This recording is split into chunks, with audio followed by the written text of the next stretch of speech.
meeting. My name is Catherine Matthews. I'm ESA's Database Manager, and I'll be your host here today for the meeting.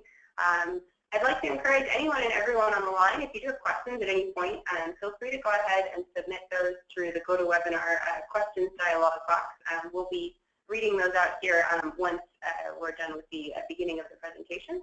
So with me here today, I have the ESA Certification Board Director for 2017, Zia Siddiqi, and I also have Chris Feldick, ESA's Director of Certification.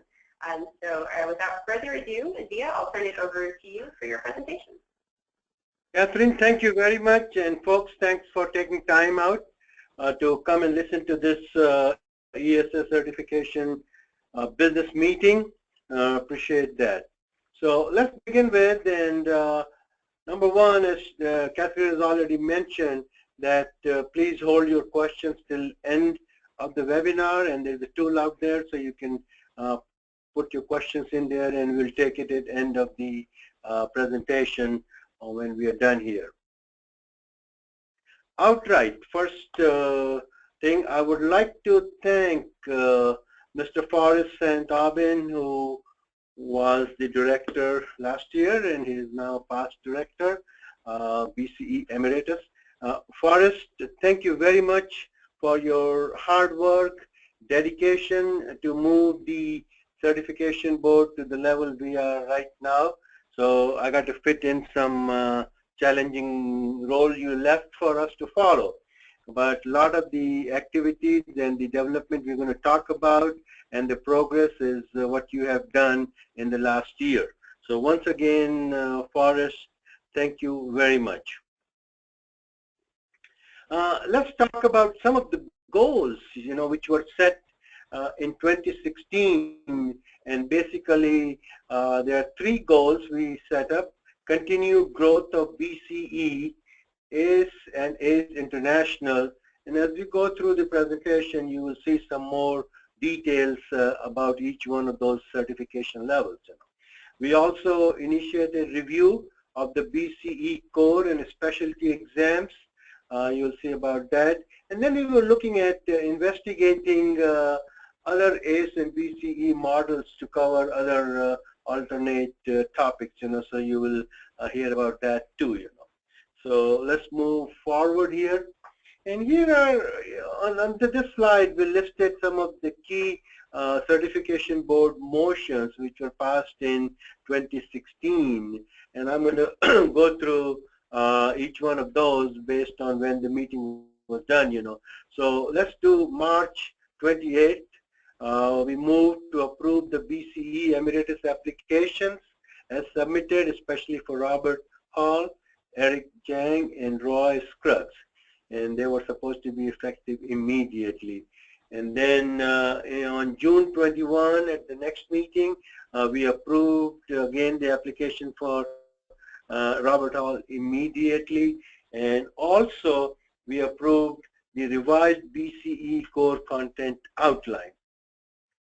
Then we had a cyber meeting in June, September, and basically one of the things we talked about was moving to approve the new MedVet content outline for the BCE certification in that category. Then we had the meeting at the ICE in Orlando, September 25th, and we moved to charge the BCE Medical and Veterinary Committee to reconsider the content outline that would be more reflective of the predominance of medical entomology within the field, so giving a more emphasis to the medical entomology side of the MedVet content outline. And another move which was passed, motion was passed there, was to merge the two committees, ACE International Support Committee and also the ACE Committee together. Because I think in the beginning, I was part of the ACE International Support Committee too, and we thought, the groundwork has been done, and now, we should probably just have one committee supporting both ACE here in US and ACE International outside, And then we had the December 8th meeting. In that we had a move to rescind the motion from the September meeting and the task was that MedVet committee to reconsider the content outline. Again, making sure, we need to have what we want in the MedVet entomology category. So these were the 5 key motions or dates when the motions were passed. So I thought we share that with you. Let's look at some of the other 2016 highlights.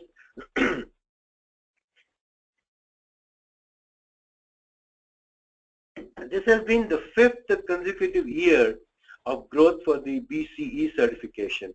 So which is kind of like, you'll see some charts coming up, which is very good that just, the certification board and the certified individuals are growing, And this is the 12th consecutive year for the growth of ACE. And we crossed the 1,000 ACE mark, I think that was just in November, end of November, or maybe early December. So I think that's a big milestone for our certification board to have 1,000 ACEs out there, A new website was launched. Then we had 2 tests which were updated, a BCE core exam and also the BCE MedVet exam. And then there were certain award winners. And Harold Harlan received the BCE Distinguished Service Award, and David Wangila from Student Award. And these were, as you know, the award process. You nominate, and then, depending upon who gets the most vote and is qualified, gets that. But, I think, we got quite a few people here online, and I would like to see that in coming year, we get somebody to come and be nominated for an ACE award. We have 1,000 ACEs, and, we never had a single nomination, people nominating for the ACE award. So, let's get out there, and I know, I'm in the pest management industry. That's where the ACEs are. And the people we're having online right now.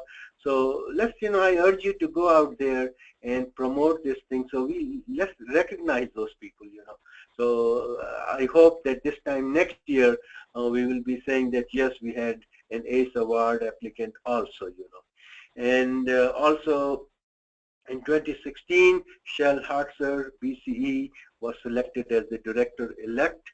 And she'll be taking the role moving forward when I become the past director. The current counts, we just talk about, how the certification is growing.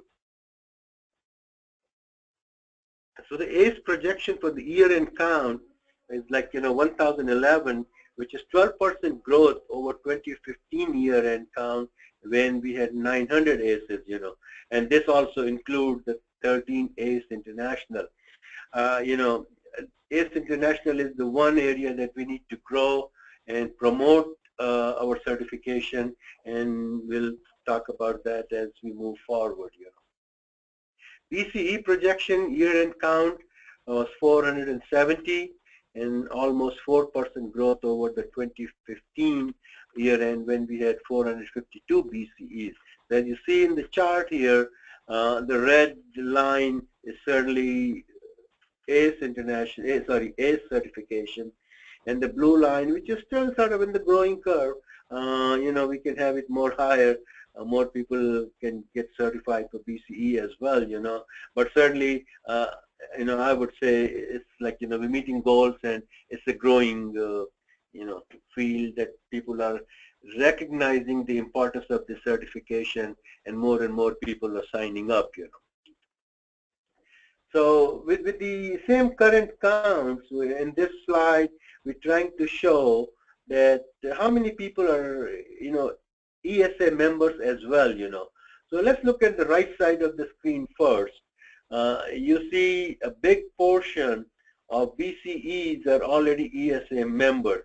So there are approximately, 94% are members, and 6%, probably one day they'll become member too. But I think on the left side of the screen where you see the red circle is bigger, that's where we need to promote, say, how can these A's also become ESA members, so they get more benefits from the association, society, than just getting the certification. I think at their level, they probably are seeking for more recognition that yes, they have achieved the status, but I think, ESA probably has much, much more to offer to them, Of the BCE specialties, here are some numbers there. So 63% are in urban and industrial area, 21% are in medical and veterinary, 13% are in general and plant related, 3% pesticide development, analysis and toxicology, and 2% in the regulatory field, As we move forward, I think, we need to recognize some of the people for the 2016 who were certification board members, and these positions were active as of July 2016. Of course, Forrest, you were the director. We appreciate your help. Myself, I was part of the ESA International. Dr. Laura Higgins, she was the past director. Dr. Robin Todd from Eastern Branch. Juan Rodriguez from our international branch. I think he's based in Saudi Arabia. Dr. Mitchell representing the North Central Branch. Dr. Sutherland representing the Pacific Branch. Dr. Dennis Ring, Southeastern Branch. Molly Keck from the Southwestern Branch. Bob Kunz from ACE representative. He was representing the ACE.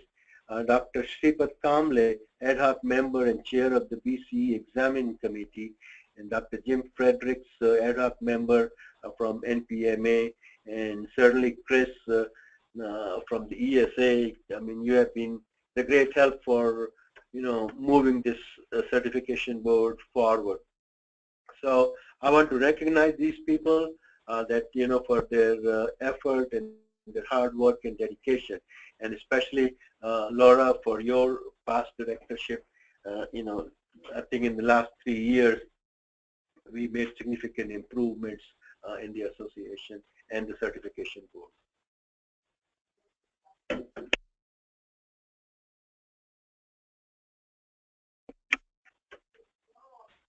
Some of the committee leaderships, let's look at those, There's a changes coming up. And I want to thank Arun Sen, BCE Emeritus, for the PNMC Review Committee, and he's stepping down, and he's being replaced by Dr. Robin Todd. Also, Dr. Mitchell, who has been on the ACE Support Committee, he's being replaced by Jerry Heath. And other committee members include, BCE Examining Committee, Dr. Sripat Kamble, and BCE Awards Committee, Shell Hartzer, and Continuing Education Committee. We don't have anybody, and really what we're doing is seeking volunteer. So this is a good time for all the people who are online, come forward and, volunteer yourself to be part of the education committee, Continuing Education Committee. What's in the pipeline right now? Approximately 200 ACE applications are in the pipeline right now, and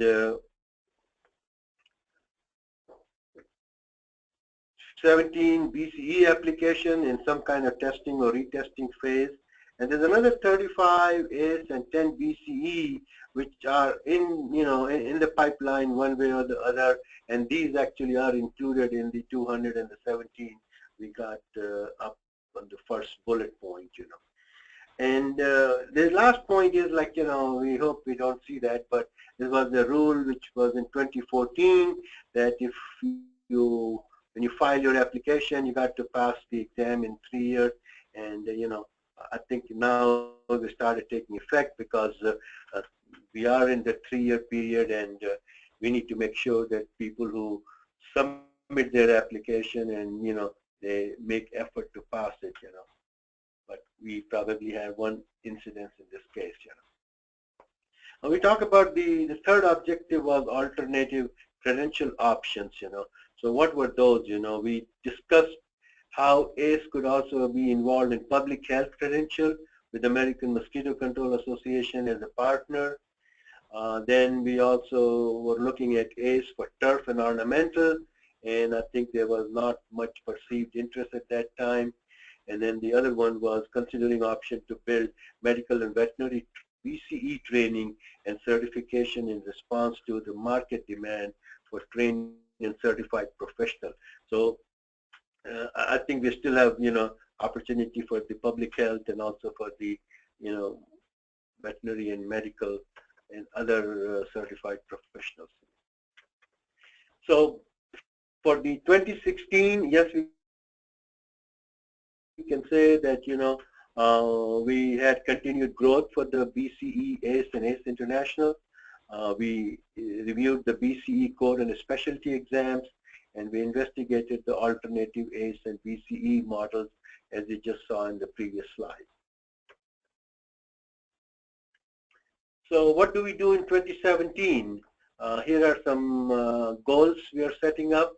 We want to make sure, the visibility for ACE and ACE program, ACE international programs is out there, making efforts to, promote these programs in various venues and things like that, and we'll see that, increased number of ACE and ACE application, ACE international applications.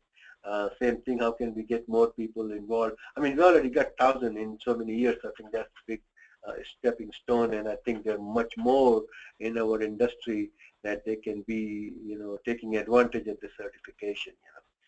We want to increase promotion of BCE medical and veterinary entomology, especially the public health professional community, moving and promoting in that area, and then also continue and increase the growth trajectory for the ACE and BCE.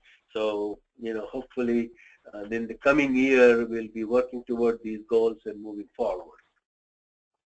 So what was the action plan here to achieve those goals, So number one, in the last certification governing board meeting, we got the approval to hire a new certification manager at ESA headquarters. And so that will certainly help us, a lot of administrative and other roles at the ESA home office, We want to continue international representation at major industry events, especially Canadian Pest Management Association is coming up in March in Vancouver, Pest World East in UAE in April. In August last year, we had Pest World East in India, and I know Chris was there and promoting ACE International. Then International Conference for Urban Pest in Birmingham, UK. That's in June-July period next year. That meeting happens every 3 years, and it'll be nice to promote ACE International there. And of course, the NPMA Pest World in Baltimore in October. And if there are any other ideas where you think we can promote, BCE and ACE International, certainly let us know that, and the email address is bce@ntsoc.org, and then we'll investigate and see what we can do that. And then investigating option to host a BCE MedVac training course in the third quarter in 2017. So hopefully that will promote that area as well. So, and this is like just a preview of what's happening in the 2017 at the ESA meeting in Denver. We are in the process of organizing a BCE Symposium. Working title at this point in time is Igniting Entomological Innovation from Universities, Government, and Industry, and the BCE Symposium. And I may say that Dr. Shripat Kamble and Mustafa Japan is helping me organizing this thing. We already got some recommendation and suggestion. And at that event, Rollins will be sponsoring a reception right after the BCE Symposium. And another advantage of attending the BCE Symposium at the 2017 ESA annual meeting is that we will be able to give a double CEUs towards ACE and BCE certifications, recertification. So I think this topic, I'm already getting a lot of interest in, people who said, yeah, they have some innovation they want to talk about. So let's see, we get more people to attend this and certainly get more CEUs to maintain your recertification. So with that, I come to an end here. And as we mentioned earlier, I hope you're using the web GoToMeeting tool to ask questions. And if you're viewing this later, then here are some email addresses for questions. I can make a note of that, and we'll be glad to do that. So, Catherine, back to you. I don't know if you got questions that we can answer or. Great, thank you, Zia. And yeah, so anybody who wants to ask a question, you can submit that through the questions portion of the GoToWebinar interface, and we'll be reading out those over the phone line here. So first question for Chris, could you share a little bit of detail on the ACE Award application? Is it online? When does it open? Those sorts of administrative details. Sure, great question. And it is online. All of our awards are online, and you can read about it now. Read the eligibility, see some of the past winners, and with all of the ESA awards, it'll go online in early 2017. I don't have a firm date as to when that happens. Our awards administrator's out today, but I would be watching for that sometime late first quarter. Great. And Chris, if I can add here that the regular emails and the blogs we get from ESA, these award dates, nomination dates are continuously announced in that, so we can kind of keep an eye on those emails coming through. Great, thank you both. So another question on the same topic, we had a couple people asking, what can we do to increase ACE Award applications? Perhaps any sort of additional outreach, maybe to magazine staffs within the industry. So Zia, maybe I'll take that, and then we'll turn it over to you and see if you wanted to add anything to it. Sure. What I would suggest is that, to a certain extent, it's incumbent upon anyone who holds a certification to look to bring others into the fold. And that does two things. One, it gets more people to apply for it, obviously. And two, it helps build your own certification. Certification is a lot like a tool. And the more that you use it, the more use you'll see in it. There's a lot of people that have held their certification, whether it be BCE, ACE, or something unrelated to us, year over year, and kind of question why they used it, or excuse me, why they earned it. And the more that I talk to them about what they can be doing to market it, the more they start to see the value in it. The metaphor for me has always been it's an umbrella. Like an umbrella is a totally useless thing to have until you use it when it's raining. So think of your certification that way, and the more that you put it to use, the more that you'll find it's great. Now, how is that relevant to the question is the more people that hear about ACE and BCE, the more that people will increasingly value what you already have earned. So what can you each do is talk to people that you know that are in the industry. And this is not for everyone. This is for people that are really the star performers. ACE exam, as we've talked about time and time again, it's hard. It's the toughest test in structural pest control, as evidenced by the fact that our average score is below passing. So when people get it, they're proud of it. And the more we talk about that, the better it is. Second, if you're going to be on a panel, if you're going to be giving a presentation at a pest control show, or if you're talking to your state-based association or your regional association or internationally or nationally, the more that you can talk about certification and its value, that helps to build the application. Yeah, I guess I'll stop there. Zia, do you have anything you want to add to that? No, I think, Chris, you got it there, I mean, it's just recognition and incentive. So I think in our industry, as you see, reaching the 1,000 mark is a good indication that people are becoming aware of the recognition. And yes, Chris, as you mentioned, this is ACE exam is one of the hardest exams to pass. So people who do pass it is really need to be complimented and recognized. So, and I think industry is recognizing that too. In the urban pest management industry, as you see more and more people. I mean, I can tell you that a lot of requests for proposals, they're coming in. They would like to know, how many BCEs and ACE the company has, So I think that's raising the bar, that yes, these things are a valuable asset to have, So Forrest is online, and he's last year's certification board director, of course, and has something he wanted to add to this as well. Yes, can you hear me? Yeah. Yes, Forrest. Okay, great. I've been having problems here. I finally got myself. Number one, I was late. Unfortunately, a client held me up for a while, and then I was late getting back here, and I had a dickens of a time getting online. But I've been listening to you all, and anyway, I'm here. Welcome. And Forrest, thank you again for your input into the certification board. I'm sorry.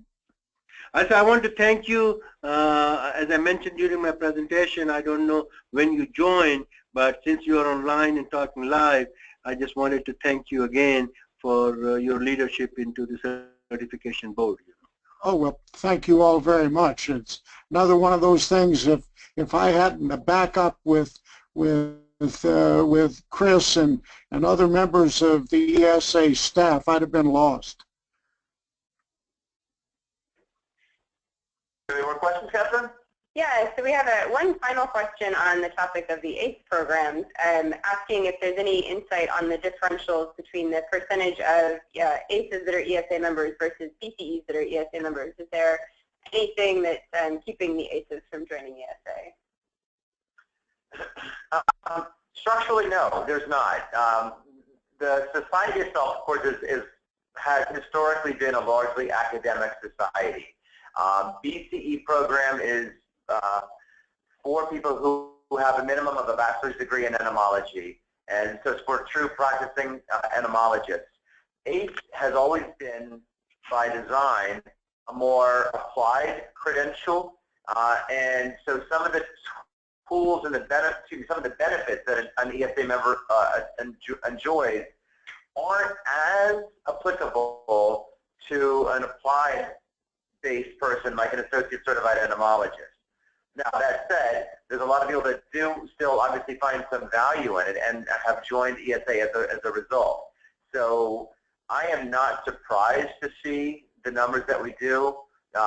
If anything, I'm a little bit surprised that there's any BCEs who aren't also ESA members. Because, again, as a professional entomologist, the society provides the tools that you need. So I'm not concerned about the fact that with the society, even to the tune of 25 to 30% is about what I would expect it to stay. Okay, great. Thank you, Chris. So switching topics a little bit, the next question we had come in, what is in the works for updating BCE and ACE study materials and exam questions as part of the exam rewrite efforts that were mentioned in the presentation? Again, Zia, maybe I'll take first crack, and if you want to do any sort of follow-up. Please, go ahead. We do have an annual review process for the ACE program where every year we run a psychometric evaluation, courtesy of Catherine, on the exam content that looks for outliers, questions that aren't performing as expected. Without getting into the weeds too far on that, just know that there is an annual process that reviews it and ensures the quality of the exam. Jerry Heath, BCE Emeritus, is the current chair of the ACE committee and supervises that process. So that's something that continues to go. And I guess I forgot the first part of the question. Well, just if there were any additional comments on keeping those questions current and relevant to things that are changing within the field. Zia, do you have anything you want to top that off with? No, that's fine. You go ahead. I don't have anything to add to that. All right. So another question on the subject of study materials. Are there any plans at this time to provide online educational resources for ACEs or BCEs as they're studying for those exams? Either me or you, Zia, you interested in answering or me? Go ahead, Chris. Okay. So we've always talked about it and explored it. There's been no official change yet. Obviously, our partnership with the National Pest Management Association, they do have online study resources and have a series of webinars to promote ACE and help people prepare for the ACE program. So there are tools that exist that are web-based. We, as part of our agreement with the National Pest Management, we are not in any way precluded from creating our own educational materials that we would put online. But historically, just because we have been so thinly staffed, we have left that to Jim Fredericks, Alan, and the rest of the NPMA crew. Okay. Another question we had, does the BCE program have any prescribed or recommended protocols for quality assurance surveys? Again, as part of the annual review process, we do currently, as Zia had talked about, we are currently looking at both the core exam and the med-vet exam and rewriting those, making sure that the exams are as current as possible. I guess to the extent that that answers the question, it's about what I have right now. We are always looking to, quality is the #1 element of maintaining the accuracy of the exams, making sure that they are current. So we're always looking for volunteers, and if the questioner or anyone else on the line would like to help volunteer with that process, I'd encourage you to send us an email afterwards and volunteer to serve.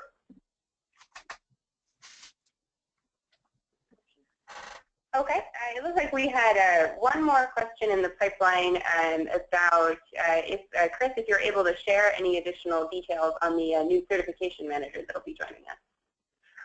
We're looking for one. So what we're looking for, you all know Matthew that worked with us here at headquarters, and he moved on to take other opportunities. We are looking for a person to take what he was doing and turn it up a notch even, and really take over the program and run it like a small business within the society. It's a great opportunity for someone. So if anyone knows the people who are in the DC area or the Annapolis, Maryland area, even in particular, looking for a job in certification, boy, do I have a good one for you. We're pretty excited about this possibility. We have long been a believer in the fact that certification is a huge growth opportunity. I don't think anybody's got good firm numbers about how many people are actually in structural pest control. The best guess number I've heard is 70 to 80,000 PMPs. And right now we have 1,111, I think, ACEs. We are scratching the surface. We've had tremendous growth and a strong forecast for tremendous growth. So we're just looking to bring someone in to help manage that and even turn it up a notch and find other opportunities. So I'm hoping that answers the question as asked. All right, looks like we have one more sneak through. Just if you could remind us, Chris, where everyone can find promotional materials for both the BCE program, the AC program, and then also on ESA membership so that we can share those with people in our field. What great questions. I'm so glad you asked. Number one, anybody that is going to be doing a talk, I'm always happy to, we've got a couple of standard slides that I can send out to you. I don't put those on the website just because I want to sort of have at least a little bit of control on how they're used. But if anybody has an opportunity to use slides and presentations they're doing, I'm happy to share that. We have some flyers, particularly for the ACE program, that we wrote and produced, and they are designed to help the PMP sell the value of ACE to their customers. They are printed flyers. I can also give you a PDF if that's what you prefer. But anytime we do an exhibit booth, we've always got those there for the handout, and I can also pop some in the mail to anyone who wants to give those out. And other than that, I would turn you to the website where we have a number of pages that explain the BCE program. Another thing that we'll be tasking the certification manager with is producing some of those exact kinds of tools that can be used as standalone pieces for promoting the programs. The applications for both BCE and ACE also double as flyers, so it's really all in one. So it looks like a marketing piece that also has an application attached to it. Folks, could I jump? This is Forrest. Could I jump in here for just a second? I don't know exactly where this fits, but I think we're getting close. Speaking of these flyers, I love the flyers, the two that have been produced. The one that's covered pest problems. Here's why an associate certified entomologist is your best solution.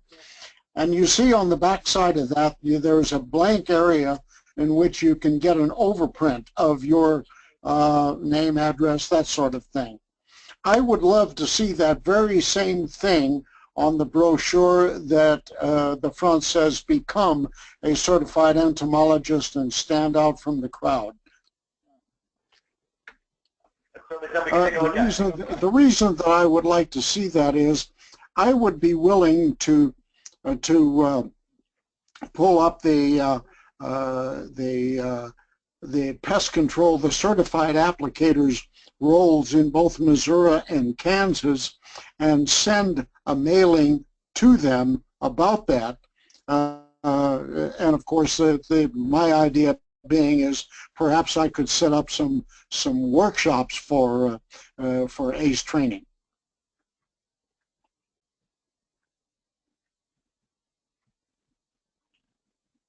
Okay, well, great. Well, thank you, everyone. The question queue has fallen a bit silent. There are a few people that we want to follow up with offline, but otherwise, we'd like to thank everyone for taking the time today. I know it's a busy season for many of us to join the webinar, and this will be posted online and will be available for everybody to watch at their leisure. We'll also be sending out that information to those who weren't able to join us today.